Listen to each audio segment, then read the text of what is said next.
ପରିଶ୍ରମ means invisible labour. ଗୃହିଣୀ ମାନେ ଦିନ ସାରା ଯେଉଁ କାମ କରନ୍ତି ତାହା ଅଧିକାଂଶ ସମୟରେ କାହାରି ନଜରକୁ ଆସେ ନାହିଁ। ରିପିଟେଡଲି ସେମାନେ କାମ କରିଛନ୍ତି ସକାଳୁ ରାତି ପର୍ଯ୍ୟନ୍ତ। ରୋଷେଇ, ସଫାସଫି, ବାସନ ମଜା, ଏହି କାମର କୌଣସି ଶେଷ। ଏଥିରେ ମାନସିକ ଚାପ ମଧ୍ୟ। ଘରର ପ୍ରତିଟି ଛୋଟ ଜିନିଷ ମନେ ରଖିବା ସେମାନଙ୍କର ସମ୍ଭବ ହୋଇନଥାଏ। କି କୋଉଟା ସରିଗଲାଣି, କୋଉଟା କାହାର ଦରକାର, ସେ ସମସ୍ତ କାମ ବି ସେମାନେ ହିଁ ବୁଝନ୍ତି। ନିଜସ୍ୱ ପରିଚୟର ବି ଅଭାବ ଥାଏ। ଲସ୍ ଅଫ୍ ଆଇଡେଣ୍ଟିଟି ମାନେ ଅନେକ ସମୟରେ ଜଣେ ମହିଳା ନିଜସ୍ୱ ସ୍ୱପ୍ନ ଓ ପରିଚୟ ଘରର ଚାରିକାନ୍ଥ ଭିତରେ ହଜାଇଯାଏ। ସେ ନିଜକୁ ନିଜେ ନା କାହାକୁ ଅପେକ୍ଷା କରେ, ନା ଅମୁକର ମା କିମ୍ବା ଅମୁକର ସ୍ତ୍ରୀ ଭାବରେ ଅଧିକ ପରିଚିତ ହୋଇଥାନ୍ତି। ସବୁବେଳେ ଅନ୍ୟର କାମ ସେ କରନ୍ତି। ଆଉ କ୍ୟାରିୟର ଯଦି ସେମାନେ ବି ଭଲ ପାଠଶାଠ ପଢିଥାନ୍ତି, ସେ କ୍ୟାରିୟରକୁ ବି ଜଳାଞ୍ଜଳି ଦେଇକି ଘରର କାମ ସହିତ ସେମାନେ ଲାଗିଥାନ୍ତି। ନିଜ କ୍ୟାରିୟରକୁ ବି ବର୍ବାଦ କର। ଘର ସମ୍ଭାଳିବା, ପୁଅ ଝିଅଙ୍କ ଖାଇବା, ପିଇବା, ଦେଖିବା ଆଉ ପରିବାରର ଖୁସି ପାଇଁ ନିଜେ ହଜିଯିବା, ଏଟା ହିଁ ଆମ ପ୍ରତି ନାରୀଙ୍କ ଗୋଟେ ସାଧାରଣ କଥା। ନୂଆ ନୁହେଁ।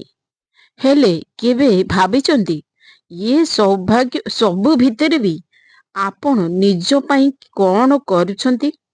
ନିଜର ଗୋଟେ ପରିଚୟ ପାଇଁ କଣ କରୁଛନ୍ତି?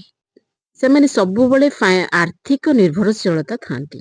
ନିଜ ପାଖରେ ଗୋଟେ ପଇସା ନଥିବାରୁ ସେମାନେ ସବୁବେଳେ ଘରର ଅନ୍ୟମାନଙ୍କ ବିଶେଷ କରି ସ୍ୱାମୀଙ୍କ ଉପରେ ନିର୍ଭର କରିଥାନ୍ତି ଆଉ ମାଗିବା ପାଇଁ ବି ସଂକୋଚ ବୋଧ କରନ୍ତି।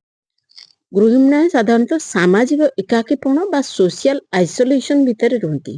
ସେମାନଙ୍କୁ ସବୁବେଳେ ବାରଣ କରାଯାଏ, ଏ କାମ କରନି, ସେ କାମ କରନି, ସେଠି ଯିବୁନି, ସେଠି ଆସିବୁନି, ବାହାରକୁ ଯାଇପାରିବୁନି। ଆଉ ଏହା ସହିତ ସେମାନଙ୍କର ବିଶ୍ରାମର ବି ଅଭାବ ଥାଏ। ତେଣୁ ଗୋଟେ ନାରୀର କେତେ ଯେ ମାନେ ନିଜର କ୍ୟାରିୟରର ଅଭାବ ରହୁଛି, ନିଜର ପରିଚୟ ସୃଷ୍ଟି କରିପାରୁନାହିଁ, ତାହା କହିବା ଅସମ୍ଭବ। ଆଜିର ସମୟରେ ଗୋଟେ ମହିଳା ନିଜ ଗୋଡ଼ରେ ଠିଆ ହେବା ଖୁବ୍ ଦରକାର। ମୁଁ ଜାଣିଛି ଆପଣଙ୍କ ପାଖରେ ଟ୍ୟାଲେଣ୍ଟ ଅଛି, ଇଚ୍ଛା ବି ଅଛି, କିନ୍ତୁ ସମୟ ନାହିଁ। ସେଥିପାଇଁ ମୁଁ ଆପଣଙ୍କ ପାଇଁ ଆଣିଛି ଗୋଟେ ଏମିତି ସ୍ମାର୍ଟ ବିଜନେସ୍ ମଡେଲ, ଯେଉଁଠି ଆପଣ ଘରେ ରହି ନିଜର ମୋବାଇଲ ସାହାଯ୍ୟରେ ମାତ୍ର 2ରୁ 3 ଘଣ୍ଟା କାମ କରି ଗୋଟେ ଭଲ ବିଜନେସ୍ ଷ୍ଟାର୍ଟ କରି ଇନକମ୍ କରିପାରିବେ। ଏଥିରେ ଇନଭେଷ୍ଟମେଣ୍ଟର କଥା ହିଁ ନାହିଁ।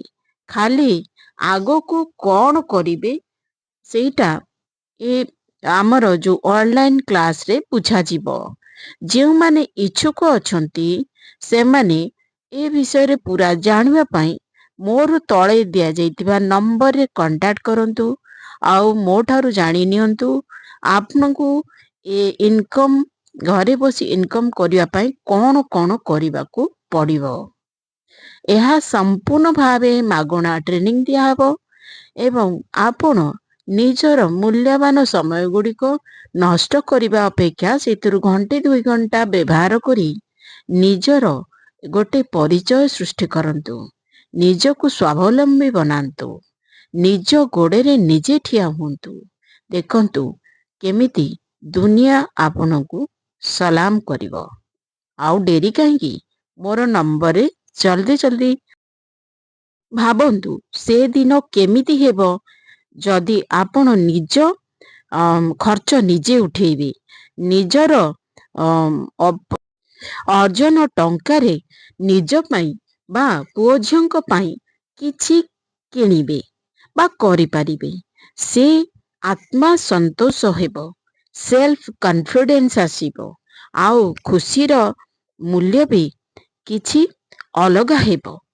ଏଟା କେବଳ ଟଙ୍କା ଉପାର୍ଜନ ନୁହେଁ, ଏଟା ଆପଣଙ୍କ ନୂଆ ପରିଚୟର ଆରମ୍ଭ ହେବ। ଯଦିଓ ଆପଣ ବି ଚାହୁଁଛନ୍ତି ନିଜ ଜୀବନରେ କିଛି କରିପାରିବା ପାଇଁ ଆମକୁ